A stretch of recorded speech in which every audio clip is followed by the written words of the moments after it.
حضرت ابو سلمہ رضی اللہ عنہ روایت کرتے ہیں،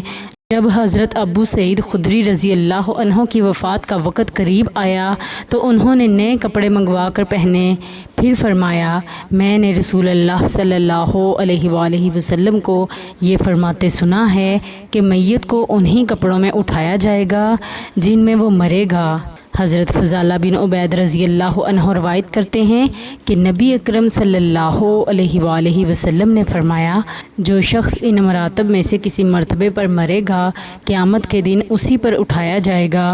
یہ حدیث امام بخاری رحمہ اللہ علیہ اور امام مسلم رحمہ اللہ علیہ دونوں نے معیار کے مطابق صحیح ہے۔